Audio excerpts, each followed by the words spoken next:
Right, well, I'll start by asking, obviously we're here to celebrate the DVD release of The World's End, so what would make The World's End a brilliant Christmas present for someone to buy somebody else?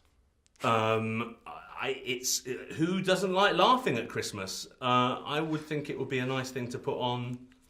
You know, you've had your turkey, you've opened all your presents, you're probably in your second bottle of sherry. You don't fancy anything on telly? Pop it on. Let's pop a Blu-ray on. Yeah, I think it's a nice. I think I prefer to watch it Boxing Day, to be honest. Yeah. I think Christmas Day for me, I like to watch what's given in terms of programming. Boxing Day, anything goes. So I'd save it. I'd save it for Boxing Day. Maybe in the morning. Yeah. You know, maybe get into bed and have a little breakfast in bed. Pop it on. Yeah. Cool. Well, no, I'm joking. Well, that's it. And I also, I mean, obviously, you know, I felt that there was something when you did Spaced and Shaun of the Dead. There was this kind of felt like a kind of nothing to lose feeling, and I think obviously that this series has kind of progressed so much and grown so popular that there must be quite a lot of pressure, I imagine, on you guys to and a lot of expectancy on your sort of shoulders for this sort of third and final picture. We don't give it any thought, to be perfectly honest. We don't. You know, that's for other people to worry about. What we do is just. I mean, it didn't feel any different.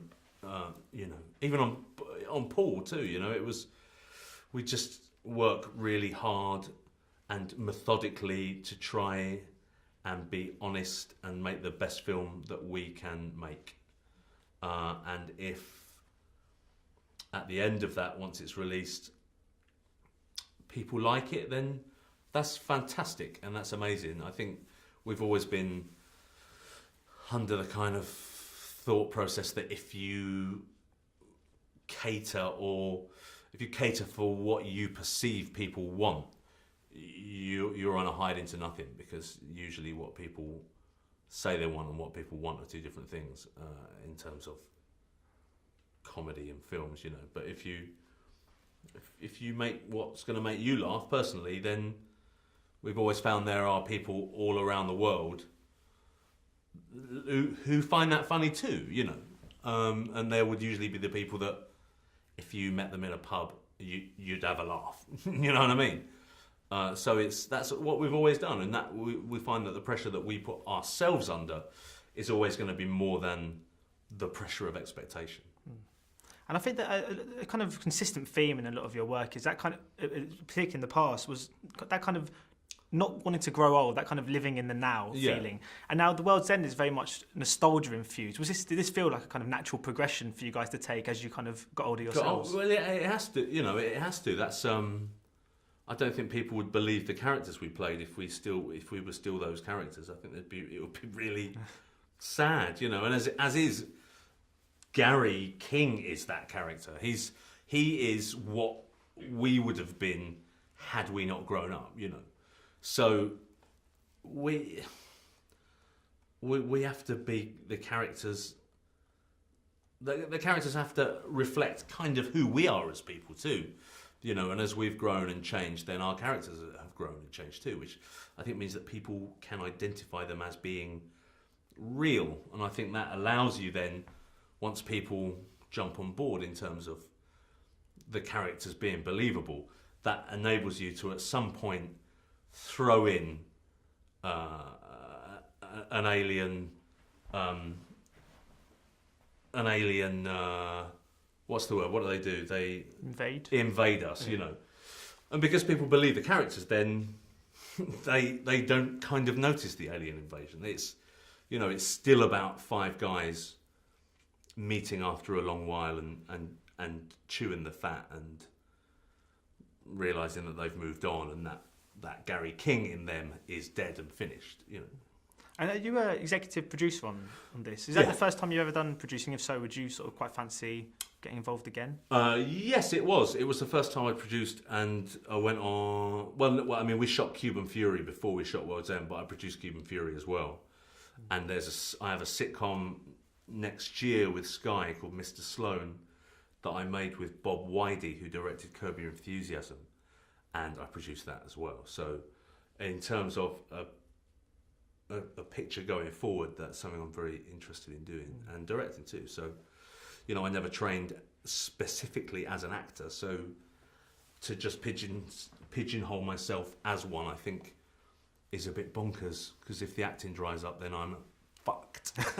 You know, so why not branch out and produce other people's stuff and direct? And I think I'm just a bit of a greedy control freak who wants to do it all, really, you know. I'm sure that Simon never mentions it, but he's gone to Hollywood and done some stuff there. I mean, I imagine, is that something that you've sort of played around the thought of? I mean, because obviously Edgar's doing it as well. Would you have any intentions to kind of move over there and look for roles, or are you quite happy? No, I don't think you need to. But then Paul was American, Tintin's American. I'm working with Vince Vaughn at the moment. It's you know, it's just Simon and I are different people. You know, it's he lives here, I live here. I don't think there is that Hollywood thing anymore. I think a lot of it is made, oh, you're going to Hollywood, you do Hollywood. Yeah.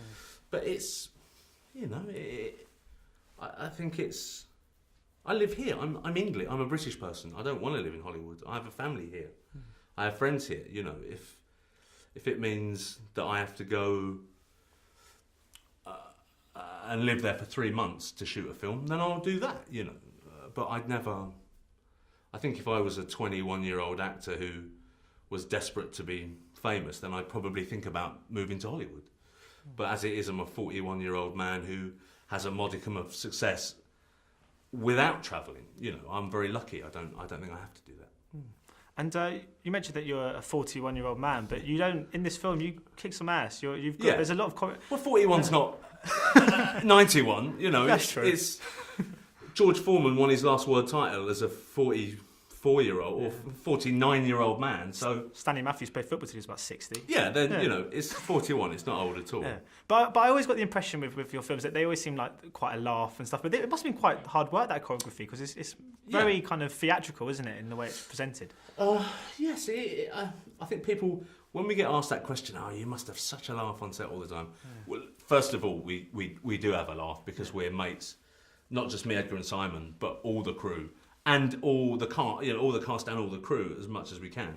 But it's a job. We're there to work. You know, what we want to do on a film in 12 weeks would take a lot of films 20 weeks to shoot. You know, we're always pushed for time, and if we didn't do anything but just muck about and laugh, we would never finish. We'd never finish the film, and they'd never let us make another film. You know. And the choreography is hard. That fight in the Beehive took 8 or 10 days to shoot, just that one fight.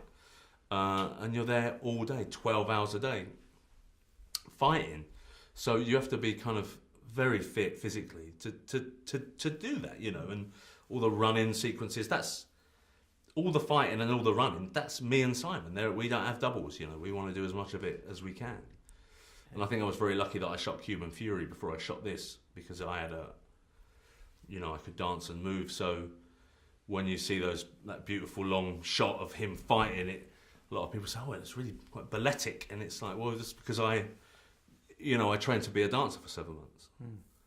And that was which is an odd thing coming out of my mouth, hearing myself say, yeah, I trained to be a dancer for 7 months. You know. Yeah.